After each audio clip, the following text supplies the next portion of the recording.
Bonjour à tous, le CAC 40 a donc atteint un plus haut historique jeudi à 7387 points. Le CAC 40 progresse ainsi de plus de 13% depuis le début de l'année. Alors on peut se demander pourquoi tout ça.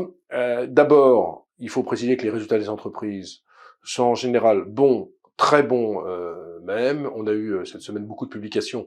Elles ont été très encourageantes. Je vous parle d'Airbus, je vous parle d'Orange, je vous parle de Pernod Ricard, je vous parle de Schneider, je vous parle de Legrand, je vous parle de Verallia, je vous parle de Rexel, je vous parle de Carrefour qui a fait beaucoup mieux que prévu. Il y a eu vraiment de très belles publications et même les publications un petit peu déceptives du type Kering avec Gucci qui a du mal à redémarrer, même les publications décevantes ont été marquées par finalement des hausses de l'action. Donc il y a les résultats des entreprises.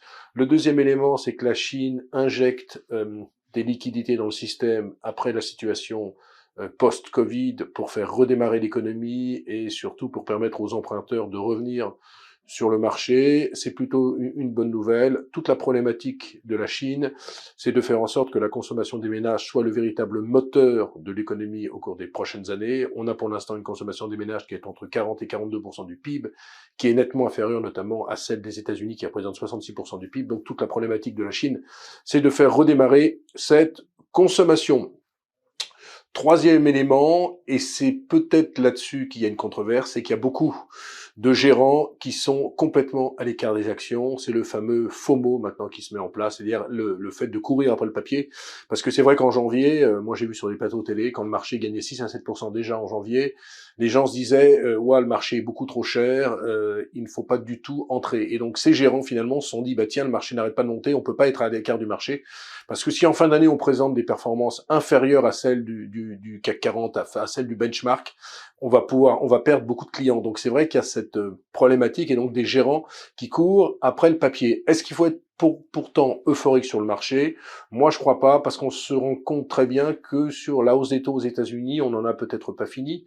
Certains pensaient que les taux courts allaient rester à 5%, mais il y a eu quand même ces dernières heures des déclarations de banquiers centraux disant que la hausse des taux est loin d'être finie et qu'il faudrait peut-être, lors de la prochaine réunion de la Fed, non pas procéder à une hausse de 25 points de base, mais une hausse de 50 points de base. Pourquoi? Parce que l'économie américaine reste robuste, aussi bien sur les créations d'emplois qui sont supérieures aux attentes que sur les ventes de détail en progression de 3%, et puis l'inflation américaine n'est pas encore vaincue. Certes, le dernier chiffre, on est sur un rythme annuel de 6,4% contre 6,5% en décembre, c'est mieux, mais c'est moins bien que prévu puisqu'on attendait plus 6,2%. Donc on se rend bien compte que l'inflation n'est pour l'instant pas du tout vaincue, et donc c'est ce qui peut inquiéter les investisseurs avec une tendance à une tension sur les taux longs. Donc moi, mon feeling, si je devais faire un résumé, c'est très bien qu'on ait gagné 12-13% depuis le début de l'année.